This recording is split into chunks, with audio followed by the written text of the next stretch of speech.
Hello friends, GPSC handwritten notes के YouTube channel में आप सभी का बहुत बहुत स्वागत है। चलिएगा हम लोग जो एसआई का आज पेपर हुआ है, एसआई मेंस का हिंदी का, उसका आंसर की देखेंगे। देखिए ये एसआई वाले तो देखेंगे ही देखेंगे, आपको जो टीचर भर्ती वाले हैं जिनका भी पेपर है, हिंदी 10 नंबर का आपका मतलब आपका 15 नंबर का व्याकरण आना है, उसमें 15 नंबर पेडोलॉजी आना है। तो व्यापम अभी किस लेवल में क्वेश्चन ले रहे हैं, इसका प्रैक्टिस आपको जरूर करना चाहिए और ज़रूर ये वीडियो देखना चाहिए। 10 मिनट का वीडियो होने वाला है, तो ज़रूर देखिएगा कि क्वेश्चन कैसे आ रहे हैं, क्योंकि यही टॉपिक आपके कॉमन है, आपके में भी बहुत सारे टॉपिक। तो चलिए देखते हैं, पूरा अंतिम तक देखिएगा और जो भी नए होंगे चैनल को सब्सक्राइब कर लीजिएगा ताकि जो भी वीडियो आए आप लोग को समय से मिल जाए। ठीक है, बस इतना ही बोलूँगा। चलिए देखते हैं क्वेश्चन। पहला क्वेश्चन है, अन्विति का संधि विच्छेद क्या होगा? तो इसका सही आंसर है अनुधन इति। ठीक है, चलिए संधि विच्छेद आपके भी में है ना, टीचर भर्ती वाले भी ध्यान दीजिए। सेकंड क्वेश्चन है, निम्नलिखित छत्तीसगढ़ी मुहावरे का हिंदी अर्थ बताइए। घिरी मीठ की मारना। तो इसका सही आंसर हो जाएगा आँख मटकाना। ठीक है, चलिए तीसरा क्वेश्चन देखते हैं। निम्नलिखित में शब्दों में से कौन सा अशुद्ध है? तो अशुद्ध पूछा है, तो देखिए इसका अशुद्ध कौन सा होगा? पूजनीय होगा। ठीक है, पूरा जा रहता है और निरोग ऐसे ही लिखाता है ना, निरोग में बहुत लोग कन्फ्यूजन थे, इसको देख लीजिएगा। इसका सही आंसर है ऑप्शन नंबर ए। अगला क्वेश्चन देखते हैं, क्वेश्चन नंबर चौथा है, आधा तीतर आधा बटेर, इसका अर्थ क्या है? तो इसका अर्थ क्या होता है? तो इसका सही आंसर है ऑप्शन नंबर ए, अनमेल योग होना। ठीक है, चलिए अगला क्वेश्चन देखते हैं, क्वेश्चन नंबर 5। क्वेश्चन नंबर 5 क्या बोलता है, भारतीय संविधान में हिंदी को राजभाषा के रूप में मान्यता कब प्रदान की गई? तो आपको बताना है हिंदी को राजभाषा के रूप में मान्यता कब दी गई। तो देखिए इस क्वेश्चन में बहुत लोग को कन्फ्यूज़न हो रहा था। तो देखिए संविधान ने 14 सितंबर 1949 को इसको अंगीकृत कर लिया था। ठीक है, मान्यता दे दिया था संविधान सभा ने, तो इसीलिए इसका आंसर हो जाएगा 14 सितंबर 1949। लेकिन 1950 में क्या हुआ था, 343(1) में इसको राजभाषा का दर्जा दिया गया था। ठीक है, इसको ध्यान दीजिएगा, इस क्वेश्चन में बहुत लोग को डाउट है, तो इसको देख लीजिएगा अच्छे से।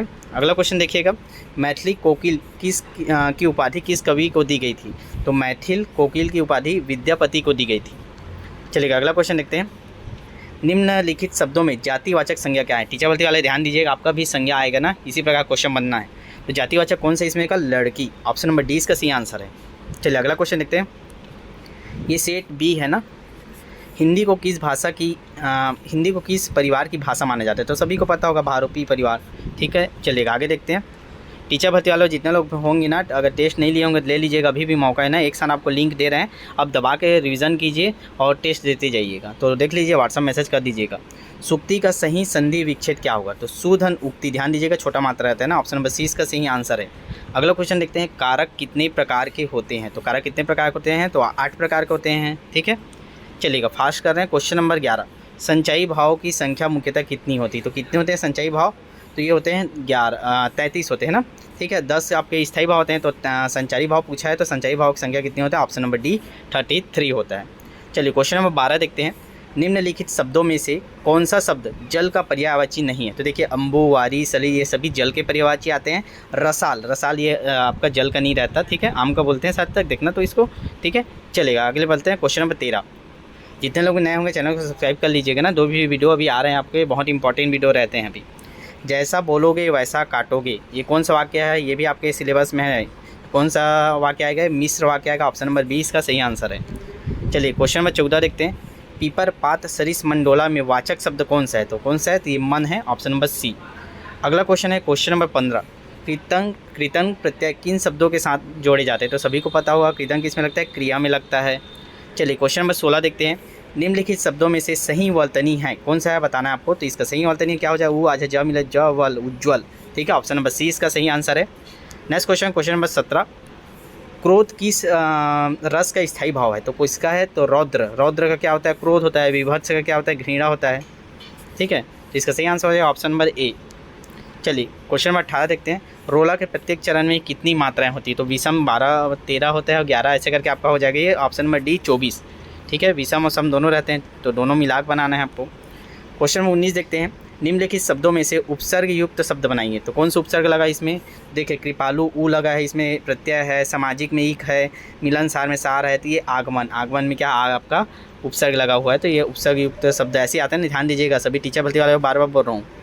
मैथिली शरण गुप्त किस युग के कवि थे? तो कौन से थे? द्विवेदी युग के। क्वेश्चन नंबर 21 देखते हैं, पुष्प का पर्यायवाची क्या है? तो क्या है पुष्प का? प्रसून। ठीक, अगला क्वेश्चन देखते हैं, कोयल का कंठ सबसे मधुरतम है, वाक्य में कौन सी अशुद्धि है? तो विशेषण संबंधी अशुद्धि है, क्योंकि सबसे लगा है, मधुरतम भी लगा है। ठीक है। चलिए अगला क्वेश्चन देखते हैं। ऐसे आता है ना, विशेषण का भी ध्यान दीजिएगा, मतलब शुद्धियों को ध्यान दीजिएगा। कोई कौन सा सर्वनाम है, तो कौन सा है, कोई लग गया, मतलब अनिश्चयवाचक सर्वनाम होगा। चैनल को जरूर सब्सक्राइब करके रखिएगा ना, बार बार बोल रहा हूँ ताकि आपको नोटिफिकेशन मिल जाए। क्वेश्चन नंबर 25 क्या है, तद्भव शब्द का चयन कीजिए। तो क्या हो जाएगा, अखरोट। हमेशा ख आपका तद्भव हिंदी शब्द में आता है, यह ध्यान दीजिएगा। गुड़ स्वर संधि कौन सा है, तो सभी को पता होगा, गुड़ मतलब एक मात्रा लगे रहता है, तो महेंद्र हो जाएगा। ऑप्शन नंबर ए इसका सही आंसर है। अगला क्वेश्चन देखते हैं। क्वेश्चन नंबर अगला क्या है, वर्षा ना होती तो फसल सूख जाती। क्या है ये, एक संकेतवाचक है, संकेत दे रहा है अगर वर्षा नहीं होती तो फसल सूख जाता। ठीक है। चलिए अगला क्वेश्चन देखते हैं। क्वेश्चन नंबर 28 है, मुहावरा मूलतः किस भाषा का शब्द है, तो कौन सी भाषा का है मुहावरा, तो ये अरबी भाषा का शब्द है ना। चलिए नेक्स्ट क्वेश्चन नंबर 29 देखते हैं। हिंदी वर्णमाला में अर्धस्वर किन वर्णों को कहा जाता है, तो देखिए स्वर में हम लोग जाते हैं तो उसको भी जब बांटते हैं अर्धस्वर, तो यह और वह आता है हमारे अर्धस्वर के अंतर्गत, इनको भी रखा जाता है स्वर में, याद रखिएगा। चलिए क्वेश्चन नंबर 30 देखते हैं। निम्नलिखित रचनाओं में कौन सी रचना तुलसी की नहीं है, तो ये रामचंद्रिका नहीं है तुलसी की, बाकी ये तीनों आपके तुलसीदास जी के है ना। विनय पत्रिका, श्री कृष्ण गीतावली, कवितावली, रामचंद्रिका ये नहीं है ना। चलिए अगला क्वेश्चन देखते हैं। पेड़ से फल गिरा, इस वाक्य में किस कारक की विभक्ति है, तो देखिए अलग होने का भाव आ रहा है, से मतलब आपका 2 आ जाता है, करण से भी आ जाता है, लेकिन इसमें क्या अलग होने का भाव है, तो इसलिए अपादान आएगा। ऑप्शन नंबर डी इसका सही आंसर है। चलिए अगला क्वेश्चन देखते हैं। धातु या शब्द के अंत में जोड़े जाने वाले शब्दांश को क्या बोलते हैं, तो प्रत्यय बोलते हैं, जो अंत में जोड़ते हैं। फास्ट करने हम लोग बहुत जल्दी। क्वेश्चन नंबर 33 देखते हैं। रीति युक्त काव्य धारा के कवि कौन माने जाते हैं, तो धनानंद को माने जाते हैं ना। चलिए क्वेश्चन नंबर 34 देखते हैं। रीति राप्य काव्य से यह उक्ति किस आचार्य की है, तो ये है वामन जी की। ठीक है। चलिए अगला देखते हैं। अभ्युदय शब्द में किस उपसर्ग का प्रयोग किया गया है, तो अभ्युदय में किस उपसर्ग है, तो ये है अभी। ठीक है। इसी प्रकार क्वेश्चन आने हैं, मैं बार बार बोल रहा हूँ, पूरा अंतिम तक देखिएगा जितने लोग भी टीचर भर्ती वाले हैं। क्वेश्चन में अगला देखते हैं 38। हिंदी वर्णमाला में ढ अड़ ध्वनि को क्या कहा जाता है, तो सभी को पता है उच्चिक्त व्यंजन बोलते हैं इसको। ठीक है। चलिए आगे देखते हैं। ध्यान मग्न शब्द में कौन सा समास है, तो कौन सा है ध्यान मग्न, ये अधिकरण तत्पुरुष समास के अंतर्गत आएगा। ठीक है। क्वेश्चन कट गया, इसको देखते हैं। अगला क्वेश्चन 41। निम्नलिखित शब्दों में से सही वर्तनी का चयन कीजिए, तो देखिए इसमें सही वर्तनी क्या हो जाएगा, तो ये हमारा ऑप्शन नंबर बी सही है। अनुगृहित, हाँ में क्या होता है बड़ी की मात्रा रहता है ना, देख लीजिएगा ये गलत है ना, अनुगृहित ये होगा। चलिए अगला क्वेश्चन देखते हैं। सूर्य कौन सा शब्द है, तो सूर्य कौन सा शब्द है, तो ये तत्सम शब्द है, संस्कृत के शब्द है, ध्यान दीजिएगा। चलिएगा अगला क्वेश्चन, इसको भी ध्यान दीजिएगा, इसमें भी बहुत लोगों को थोड़ा सा कन्फ्यूजन होने वाला है या डाउट होने वाला है। भारतीय संविधान के किस अनुच्छेद में हिंदी के विकास के लिए निर्देशों की चर्चा की, निर्देश की बात की थी, आ जाएगा ऑप्शन नंबर बी 351। हिंदी भाषा के बारे में बोलता तो 343 मारते ठीक था, लेकिन निर्देशों की चर्चा की गई है तो 351 आएगा इसका आंसर। चलिए नेक्स्ट क्वेश्चन देखते हैं। कवि शब्द का स्त्रीलिंग होगा, क्या होगा कवि का स्त्रीलिंग, तो ये हो जाएगा आपका ऑप्शन नंबर बी कवित्री। देखिए बड़ा की मात्रा रहता है, इसमें कन्फ्यूजन रहते हैं बहुत लोग, तो इसको ध्यान दीजिएगा, ऑप्शन नंबर बी इसका सही आंसर है। नेक्स्ट क्वेश्चन देखते हैं। Question number 45। निम्नलिखित भाषाओं में किस भाषा की लिपि देवनागरी नहीं है, ठीक है, तो किस भाषा की देवनागरी लिपि नहीं है। जब आप 22 भाषा पढ़े रहेंगे और उसमें जो लिखित है तो उसके आधार पर आप देखोगे तो पंजाबी की भाषा की देवनागरी लिपि नहीं है ना, इसको ध्यान दीजिएगा। ऑप्शन नंबर बी इसका सही आंसर है। थोड़ा फास्ट बोल रहा हूँ तो कुछ गलती हो जाए, मिस्टेक हो जाए तो उसको थोड़ा सा इग्नोर कीजिएगा, जल्दी आप लोग का समय कीमती करके फास्ट करा रहा हूँ। चलिए अगला क्वेश्चन देखते हैं। सूर्यकांत त्रिपाठी निराला की व्यंग प्रधान रचना कौन सी है, तो कौन सी है, इसको देखिएगा एक बार सर्च करके, कुकुर मुत्ता होना चाहिए, ठीक है, इसको एक बार क्रॉस चेक कर लीजिएगा, इसमें मैं हाईलाइट नहीं किया, मतलब ध्यान नहीं दे पाया उसको। चलिएगा अगला देखते हैं। रिजु का विलोम शब्द क्या होता है, तो रिजु का क्या होता है, वक्र होता है, ऑप्शन नंबर सी इसका सही आंसर है।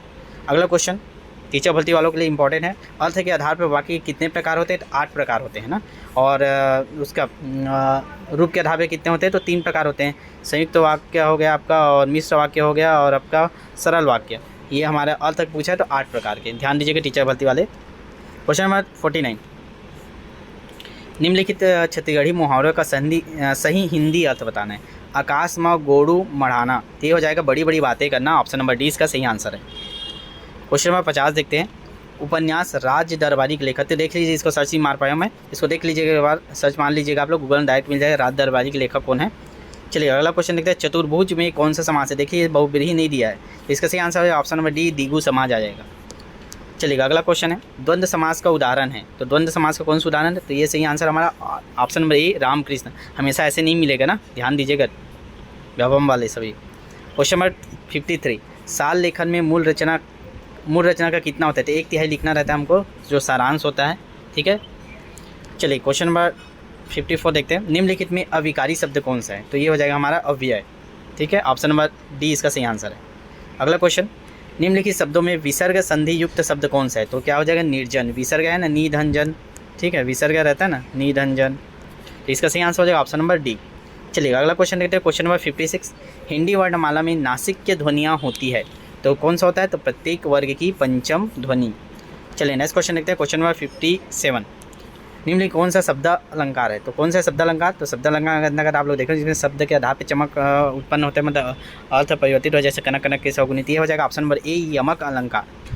चलिए अगला क्वेश्चन देखते हैं। क्वेश्चन नंबर 58, कपटी मित्र किस मुहावरे का अर्थ है? तो क्या हो जाता है? कपटी मित्र, आस्तीन का सांप भी बोलते हैं उसको हम लोग।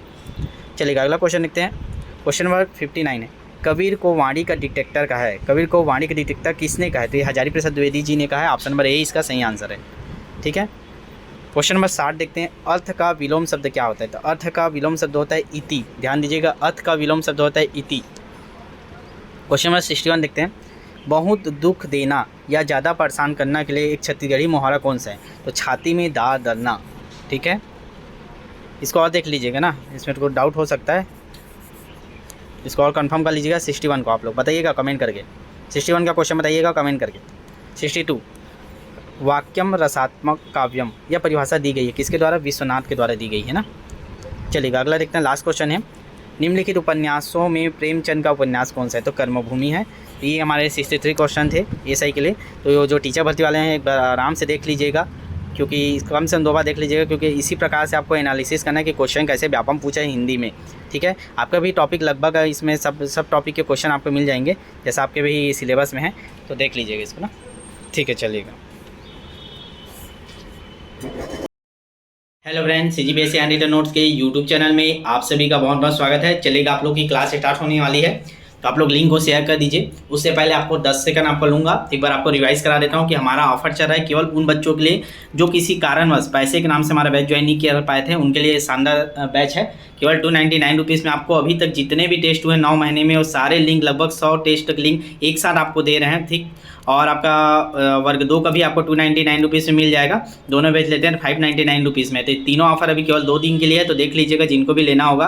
और हमारा प्रैक्टिस सेट बुक भी आपको केवल 99 रुपीज़ में मिल रहा है। तो इन सभी की जानकारी आपको कुछ देर पहले बैच में मिल गई थी, तो देख लीजिएगा जिनको भी लेना होगा। क्लास के बाद आप लोग मैसेज कर दीजिएगा।